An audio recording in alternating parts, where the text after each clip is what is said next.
Good morning to everyone. Dahil po sa mahinaang signal gabi sa Pinas, di po tayo nakapag-live. So nakatulugan ko na lang po. Bali ngayon po ay ipapakita ko sa inyo kung ano yung nangyari kagabi doon sa burol ni Mother Dear na hindi tayo naka-witness kung ano man yung nandoon. So tara, samahan niyo po ako na panoorin. Binigay po nila sa akin yung video na naganap doon. Let's go! Dakilang Diyos, aming Panginoon, sama-sama po kami dumudulog sa inyo na nagpupuri at magpapasalamat para sa 98 na bulan na ipinagkaloob niyo kay Lola Maria.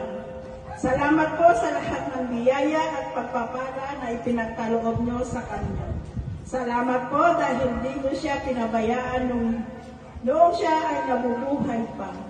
Ngayong gabi sa aming pag-alala sa kanya, pinapahintulot niyo po na ang kapayapaan ay sama aming lahat, lalo na sa pamilya Francisco. Ang gabing ito ay aming alay sa iyo, aming Panginoon. Ito po ang aming dalangin sa pangalan ng Ama at ng Anak at ng Espiritu Santo. Amen. Tayo pong lahat ay umupo.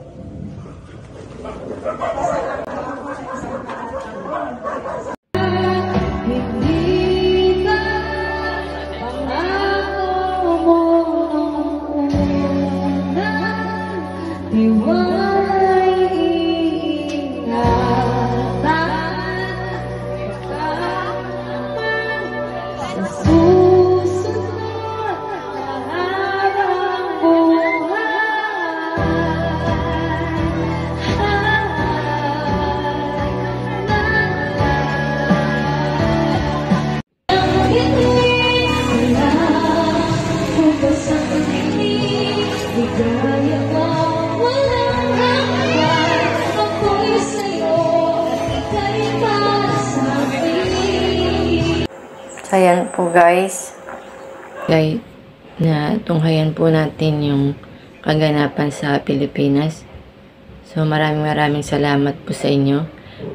Nakakaluha, kaya lang syempre nag-iisa lang ako dito. Masama iba yung pakiramdam. Mahirap yung pakiramdam.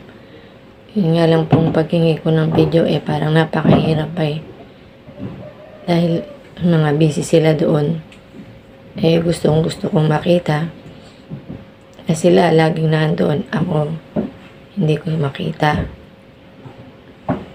Tinitingnan ko nilang sa sa picture yung ni Mother Dear. So yun lang po guys, maraming salamat po sa inyo. Thank you for watching. Bye bye.